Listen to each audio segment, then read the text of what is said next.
kwesiima kwaffe fi ddarain obulamu buno bwe tulimu obw'edduniya n'obulamu bwe tulunkanira obw'oluvannyuma. Abalungi mukkirize mbeebaze olw'okukkiriza ne tukuŋŋaana wano nga tukuŋŋaanye n'ensonga enkulu ey'okuwanikira mukadde waffe emikono. Mukama waffe Allah subhanahu wa ta'ala tukusaba okkiriza okusaba kwaffe kwonna okusabiddwa mu lutuula luno. Hajjati yonna gyali tusaba Allah subhanahu wa ta'ala musonyiwe byonna ebitamutambulira bulungi, ate byonna ebyatambula obulungi tusaba Allah subhanahu wa ta'ala amuwe empeera yabyo nga nnene okusinga eyo gy'asuubira. Enkolero gye tukola olwaleero ey'okkuŋŋaana ne tusabira abafu baffe edduwa gye gimu ku mirimu gye tukola. Bakadde baffe gye bali ne babeera basiimu ne bategeera tukyali baana bagonvu gye bali nawadde nti Allah subhanahu wa ta'ala yabajjawo. Kamange embuga omusajja ajja maaso g'owekitiibwa Nabbi Muhammad sallallahu alayhi wa sallam nga hadithi bwe yajja inda al-Imam Ibn Hajar al-Asqalani fi al-Futuhat ar-Rabbaniya, yajja n'amugamba nti ya Rasulallah, owange omubaka wa Allah, rajulun min bani Sulaym, owange omubaka wa Allah, hal baqiya min birri abawayya shay'un abarruhuma bihi ba'da mawtihima. Omusajja ajja maaso g'owekitiibwa Nabbi Muhammad sallallahu alayhi wa sallam n'agamba nti owange omubaka wa Allah, waliyo omulimu gwonna ogwasigala oluvannyuma lw'okufa kwa maama ne taata gwe nnyinza okukola neesigala nga ndi mugonvu eri maama wange ne taata wange? Allah subhanahu wa ta'ala byeyaddula. Abantu abamu balina endowooza erowooza nti Allah subhanahu wa ta'ala bw'ajjulula omufu n'afa takyaddamu kugoberera biri ku nsi. Entegeera eyo si yaffe ng'Abasiraamu, entegeera eyo si ntuufu. Omufu yenna Allah subhanahu wa ta'ala bw'amujjulula tekitegeeza nti takyaddamu kugoberera biri ku nsi. Nedda, asigala abiraba bulungi nnyo era asigala amanyi bulungi nnyo ebigenda mu maaso, asigala abigoberera. Ate ekyewuunyisa nti atandika obigoberera ennyo okusinga abadde abigoberera nga mulamu. Bw'atyo Allah subhanahu wa ta'ala bwe yateekateeka n'ekikakasa ekyo ye aya eri mu Qur'an nga Allah subhanahu wa ta'ala atugamba waqul i'malu fasayara Allahu 'amalakum wa rasuluhu wal mu'minun. Mu Qur'an Allah yagamba n'agamba nabbi waffe omulungi Muhammad sallallahu alayhi wa sallam n'agamba nti waqul i'malu, lagira abaddu bakole emirimu emirungi, bakole emirimu gyabwe. Fasayara Allahu 'amalakum, bwe munaakola Allah subhanahu wa ta'ala emirimu gyammwe ajja kugiraba. Si ye yekka, wa rasulu n'owekitiibwa Nabbi Muhammad sallallahu alayhi wa sallam emirimu gye tukola gyonna agiraba. Si kye kyokka, wal mu'minun, n'abakkiriza bonna abalongoofu abaakulembera. Al-Imam Ibn Kathir alayhi rahmatullah bwe yatuuka mu kuvunula aya eyo n'agamba n'ayita hadithi y'owekitiibwa Nabbi Muhammad sallallahu alayhi wa sallam ng'atugamba nti teriyo mulimu gwonna gwe mukola mu abakyali abalamu, yagamba nti tu'radu a'malukum, emirimu gyammwe Allah subhanahu wa ta'ala agyoleka abafu bammwe min ashairikum wa aqaribikum, mu bafu bammwe abaali ab'eŋŋanda zammwe, abaali ab'okumpi kummwe. Allah subhanahu wa ta'ala abalaga emirimu gyammwe gye mukola. Kutya Allah bw'atandika okugibalaga n'atagiraga bakadde bammwe babazaala. Kakasa nti be batusinga okutubeera ab'okumpi okusinga omuntu yenna eyandibadde ow'okumpi gye tuli. Hadithi eyo neekakasa nti buli mulimu gwonna gwe mukola mmwe ng'abaana, mmwe ng'abooluganda bw'omufu oyo Allah bw'aba yajjulula, emirimu egyo Allah subhanahu wa ta'ala agyoleka abafu bammwe bonna min ashairikum wa aqaribikum.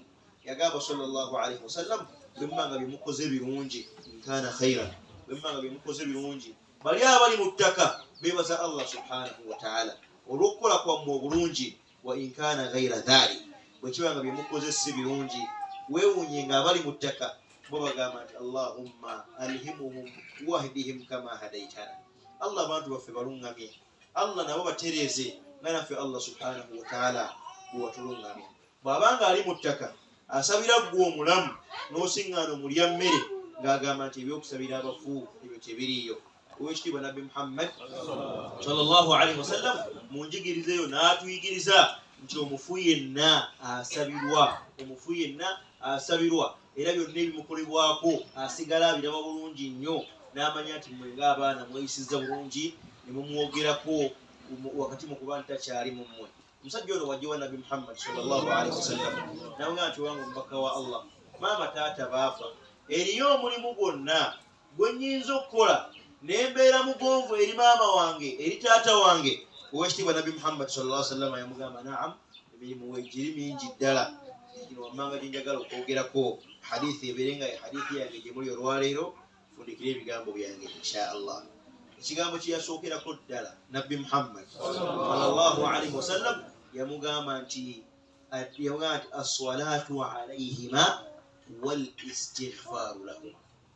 Yagamba nti as-salatu alayhima bakadde okubasabira ebirungi gye bali mu ntaana ng'omwana asigadde ku nsi. Yagamba sallallahu alaihi wasallam omulimu gw'okola Allah n'abalaga nti okyali mwana wa mpisa mwana mugonvu gye bali ogukulembera as-salatu alayhima okubasabira ebirungi. Allah maama wange mugaziyize entaana ye, Allah maama wange muwejja naayo, Allah maama wange musinkanya abalongoofu abaatukulembera n'omusabira ebirungi byokka. Yagamba nti as-salatu alayhima temulekangayo okusabira bakadde bammwe dduwa. Allah emirimu egyo agibalaga mulabeera basiimu nti muli baana balungi eri bo nadde nti Allah subhanahu wa ta'ala yabatwala. Omulimu ogwokubiri yagamba nti wal istighfaru lahuma, n'okubeenenyezaako Allah subhanahu wa ta'ala abasonyiwe. Bannaye teri muntu atasobya, ffenna tukola Allah subhanahu wa ta'ala by'atayagala nga ffe bwe tusobya. Oboolyawo ne bakadde baffe bwe baaseerera ne bakola Allah subhanahu wa ta'ala by'atayagala, naye ffe ng'abaana kitukakatako okuwanika emikono gyaffe eri Allah subhanahu wa ta'ala okwenenyezaako bakadde baffe. Balina bye baakola oluusi bambi nga babikola ku lwaffe. Waliwo kitaawe yakwata essimu n'akuba ku ssomero n'alimba, naye ng'okulimba okwalimbira gwe omwana osobola okusoma obeere bulungi. N'akuba essimu n'agamba nti mukama wange ndi masita siriiwo ndi busiya, naye kkiriza bwe nnaaba nkomyewo mu wiikisi 2 nja kujja balansi emuleete. Naye ng'agamba nti ali busiya ku kyalo gwennyini okuli essomero naye kwali, obanga kumpi aliri kumpi tali wala. Naye lwaki kitaawe yalimba?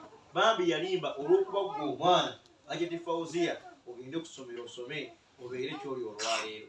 Kati mu mbeera efaanana bwetyo bakadde baffe bye baayitamu byonna nga babiyitamu ku lwaffe, kitukakatako ng'abaana okuwanika emikono okusaba Allah subhanahu wa ta'ala abaddiremu bamaama baffe, Allah abaddiremu bataata baffe, wal istighfaru lahuma, n'okubasabira Allah subhanahu wa ta'ala abasonyiwe era abasobako ng'abantu.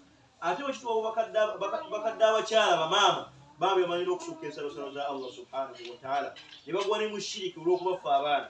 Bw'ozannyuka asobola okukutunulako ng'oli mulwadde ofa, n'afuna amagezi okuva mu munne n'amugamba nti essula okuwona olina kugenda wa gundi gwe mmanyi nga yanyenyezzaamu ku nsa sitayinza butawona omwana. N'owange maayi bwe yali, n'owange gundi bwe yali, n'owange bwe yali, n'amujjanjaba n'awona. Abakadde abasinga obungi bambi batendewalirwa, n'amaliriza ng'agenze n'asobya n'anyiza Allah subhanahu wa ta'ala naye ng'alwanirira gwe omwana obeere bulungi. N'osanga omwana ng'agamba nti ebya maama byali bya maama nange ebyange byange. Omusiraamu si bwatyo bwafaanana. Nabbi kyava yatuyigiriza nti wal istighfaru lahuma, okuwanika emikono tubasabire bakadde baffe Allah subhanahu wa ta'ala abaddiremu, Allah abasonyiwe byonna ebitatambula bulungi mu bulamu bwabwe. Ensonga eyokusatu yagamba sallallahu alaihi wasallam wa infaadhu ahdihima, bannange n'okutuukiriza ebigendererwa by'abakadde baffe. Hajjati yalina ebigendererwa bye bambi ng'oluusi ebimu tebyatuukirizibwa. Mmwe ng'abaana kibakakatako okulaba nga ebigendererwa bya maama wammwe bye mwategeera mubituukiriza. Bakitammwe baalina ebigendererwa eby'enjawulo, mmwe ng'abaana mukakatwako okulaba nga ebigendererwa by'abakadde bammwe bituukirira bulungi. Kamwaffe embuga nsikiriza nkulope abantu bo bano boolaba abamu bafiirwa bakadde baabwe nga balese abaana abato abakyali mu masomero, bo ng'abakulu ne batafaayo okukwata ku bano bato. Kigwa mu kigambo ekyo yagamba nti wa infaadhu ahdihima, okutuukiriza ebigendererwa by'abakadde bammwe.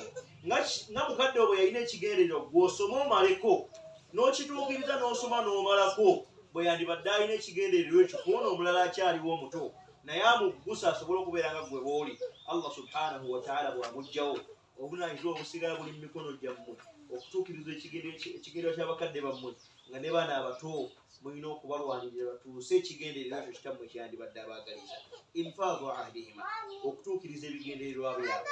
Mu hadithi Nabbi sallallahu alaihi wasallam yagamba nti wasilatu rrahmi allati la tusal illa bihima, bannange n'okugatta eŋŋanda z'abafu bammwe ezaali zibagatta kubo buli omu eyalina maama we Allah subhanahu wa ta'ala n'amujjulula nabbi yakubiriza okunoonya baganda ba maama wo baganda be bamamba babato olina okubanoonya osigale ng'obayisa bulungi kuba ebadda mu bigere ya maama wo oluvannyuma lw'okuvaawo wasilatu rahmi allati la tusal illa bihima maama wo abanga yavaawo Allah subhanahu wa ta'ala yali yamuwa bannyina bakkojjaabo gwe ng'omwana okusigala nga bakkojjaabaabo otambula nawo bulungi nnyo nga temulina kusika muguwa kwonna wasilatu rahmi allati la tusal illa bihima bw'abanga taata Allah gwe yajjulula yalina baganda be bakitaaba abato okusigala ng'obanoonya mutambulire mu mbeera nga nnungi yalina bannyina bassengaabo okusigala nga mutambula bulungi ab'eŋŋanda z'abakadde baffe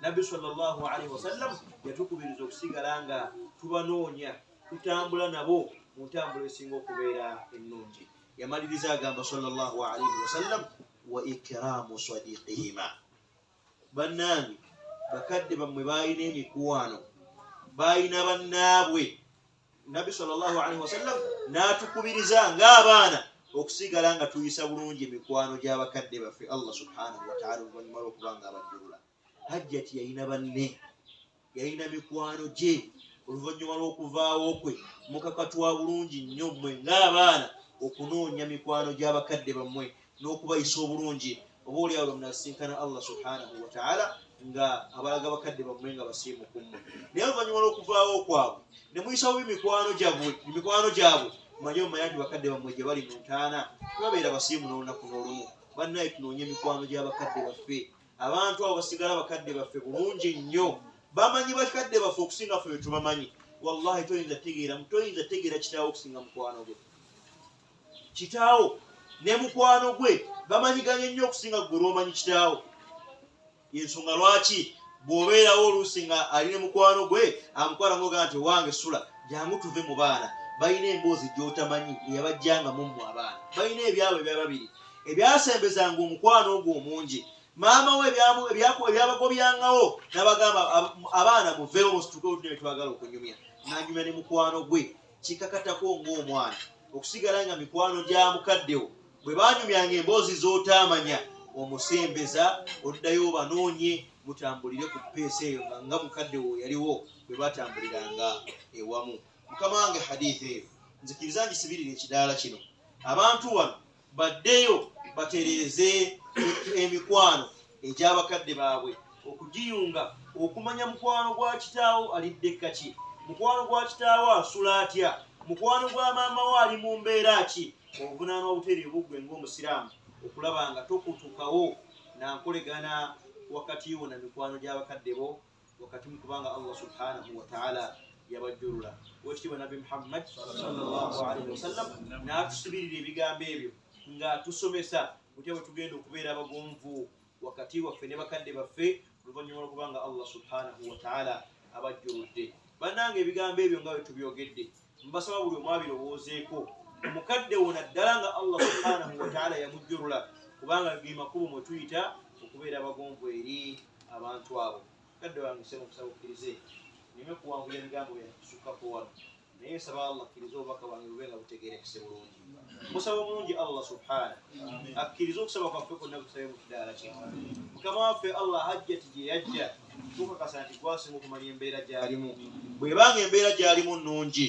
tusaba Allah subhanahu wa ta'ala ogyongere obulungi bwabanga Allah embeera gy'alimu si nnungi akkiriza okuwanika kwaffe emikono gyaffe olwaleero ebyentandikwa y'okukyuka kw'obulamu bwe abeere mu mbeera esinga okubeera ennungi wamu n'abafu b'abasiraamu bonna gye bali n'abafu baffe Allah gwasinga okubamanya tusaba Allah subhanahu wa ta'ala ogaziye entaana zaabwe tusaba Allah bateera ebitangaala mu ntaana zaabwe tusaba Allah subhanahu wa ta'ala wasinkanya abaatukulembera abalongoofu mukama waffe Allah naffe tukkiriza nti abantu abo baali bantu nga ffe era baasobya tukusaba Allah subhanahu wa ta'ala obaddiremu ku nsobi zaabwe bye baakolanga birungi Allah bawe empeera ennene esinga eyo gye basuubira tukusaba Allah okkiriza baasigalawo oluvannyuma lw'okuvaawo kaabwe Allah nimekufuula kuvaawo kwabwe fitina muffe tusaba Allah subhanahu wa ta'ala naffe tuwangaze nga tuli basiraamu mulimu tusiza akaseera katujjulula otujjulule nga tuli abakkiriza bannamaddala tukuwanjagira omulungi Allah subhanahu wa ta'ala tugaggawaze tuli baavu tuli beetaavu Allah tukusaba otumalire tuli balwadde endwadde ze tumanyi ne ze tumanyi tukusaba Allah subhanahu wa ta'ala otuwonye tukusaba Allah oteeke emikisa mu famire zaffe tukusaba Allah oteeke emikisa mu mirirwano gyaffe tukusaba Allah oteeke emikisa mu mirimu gyaffe tukusaba Allah oteeke emikisa mu byonna bye tutuusaako emikono gyaffe rabbana innaka waliyu dhalika walqadiru alayhi ربنا اغفر لنا ولإخواننا الذين سبقونا بالإيمان اللهم ربنا لا تجعل في قلوبنا غلا للذين آمنوا ربنا إنك رؤوف رحيم ربنا أحينا مسلمين وتوفنا مؤمنين وارزقنا الشهادة عند الموت ناطقين بها عالمين بها اللهم ربنا اكشف عنا كل شكوى اللهم ربنا ارفع عنا كل بلوى وتقبل منا كل نجوى اللهم ربنا ألبسنا لباس التقوى واجعل الجنة لنا مأوى وصلى الله تعالى على سيدنا محمد عبدك ورسولك النبي الأمي الحبيب العالي القدر العظيم الجاه وعلى آله وصحبه وسلم والحمد لله رب العالمين وتفاشرفوا وزنينيغو جيمانيا السلام عليكم ورحمة الله وبركاته.